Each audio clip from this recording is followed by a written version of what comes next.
Welcome to scan and learn YouTube channel. இந்த வீடியோவில் நம்ம என்ன பார்க்க போகிறோம்னா டைப்ஸ் ஆஃப் பாடி மூமெண்ட்ஸ் பற்றி பார்க்கலாம். ஃபஸ்ட்டு ஃப்ளெக்ஷன் பார்க்கலாம். ஃப்ளெக்ஷன்னா என்னென்னா ஏதாவது நம்ம பாடி பார்ட்டை மடக்கிறது தான் வந்து ஃப்ளெக்ஷன்னு சொல்லுவோம். அப்படி வந்து மடக்கிறப்ப நம்மளுக்கு வந்து போனுக்கு நடுவில் இருக்கிற ஆங்கிள் வந்து டிக்ரீஸ் ஆகும். அப்போ வந்து ரெண்டு போனு வந்து பக்கத்தில் வரதான் ஃப்ளெக்ஷன்னு சொல்லுவோம். நெக்ஸ்ட்டு வந்து எக்ஸ்டென்ஷன். எக்ஸ்டென்ஷன்னா என்னென்னா அந்த மடக்கியிருக்க கையோ காலையோ வந்து நீட்டுறது வந்து எக்ஸ்டென்ஷன். அப்போ என்ன ஆகும்னா ரெண்டு போனுக்கு நடுவில் இருக்க ஆங்கிள் வந்து இன்க்ரீஸ் ஆகும். அப்போ ரெண்டு போனும் வந்து தூரமாக போகும். அதை வந்து எக்ஸ்டென்ஷன்னு சொல்லுவோம். நெக்ஸ்ட்டு வந்து அப்டக்ஷன். அப்டக்ஷன்னா என்னென்னா நம்ம பாடி பார்ட்டை வந்து ரெண்டாக பிரிக்கிறத மீடியல் பிளேன்னு சொல்லுவோம். அந்த மீடியல் பிளேன்லேருந்து நம்ம வந்து கையையோ காலையோ வந்து தூரமாக கொண்டு போனோன்னா அதை வந்து அப்டக்ஷன்னு சொல்லுவோம். அடுத்தது வந்து அடக்ஷன். அடக்ஷன்னா நம்ம வந்து மீடியன் பிளேனுக்கு டூவோடா அதாவது பக்கத்தில் கொண்டு போனோன்னா அதை வந்து அடக்ஷன் அப்படின்னு சொல்லுவோம். நெக்ஸ்ட்டு வந்து மீடியல் ரொட்டேஷன். மீடியல் ரொட்டேஷன்னா அதே தான், பாடியை வந்து ரெண்டாக பிரிக்கிறது மீடியல் பிளேன். அந்த மீடியல் பிளேனுக்கு ஏற்ற மாதிரி நம்ம உள்பக்கமாக திருப்பினோம்னா அதை வந்து மீடியல் ரொட்டேஷன்னு சொல்லுவோம். லேட்ரல் ரொட்டேஷன்னா அதே இது வெளிப்பக்கமாக திருப்பினோம் அப்படின்னா அது வந்து லேட்ரல் ரொட்டேஷன் அப்படின்னு சொல்லுவோம். சர்க்கம்டென்ஷன்னா நம்ம பாடி பார்ட்டை வந்து சர்க்குலர் மேனரில் ரவுண்டாக வந்து மூமெண்ட் பண்ணோன்னா அதை வந்து சர்க்கம்டென்ஷன்னு சொல்லுவோம். இதில் வந்து எல்லா மூமெண்ட்டுமே வந்து இன்க்ளூட் ஆகிடும். ஃப்ளெக்ஷன், எக்ஸ்டென்ஷன், அப்டக்ஷன், அடக்ஷன் எல்லா மூமெண்ட்டுமே இன்க்ளூட் ஆகிடும்.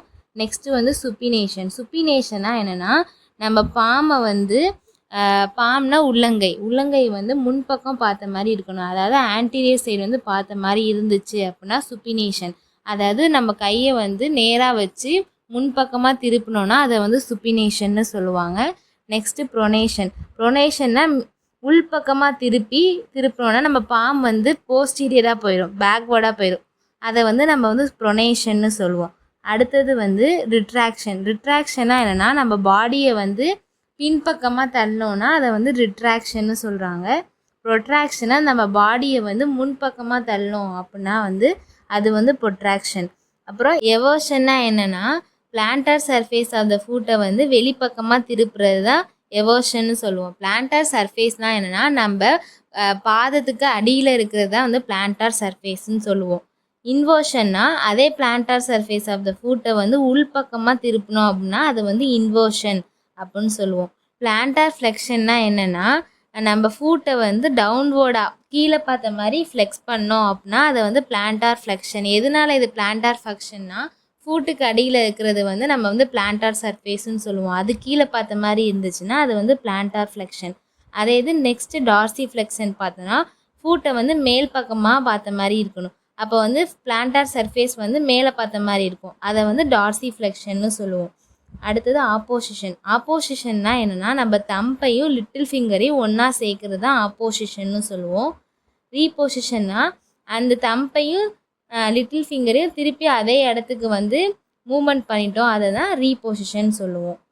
Next elevation. எலிவேஷன்னா என்னென்னா நம்ம ஷோல்டரையும் ஸ்கேப்லாவையும் வந்து மேலே தூக்குன மாதிரி மூவ் பண்ணோன்னா அதை வந்து எலிவேஷன்னு சொல்லுவோம். Next depression. டிப்ரெஷன்னா என்னென்னா நம்ம ஷோல்டரையும் ஸ்கேப்லையும் கீழே வந்து பார்த்த மாதிரி வச்சுருந்தோன்னா அதை வந்து டிப்ரெஷன்னு சொல்லுவோம். தேங்க்யூ ஃபார் வாட்சிங்.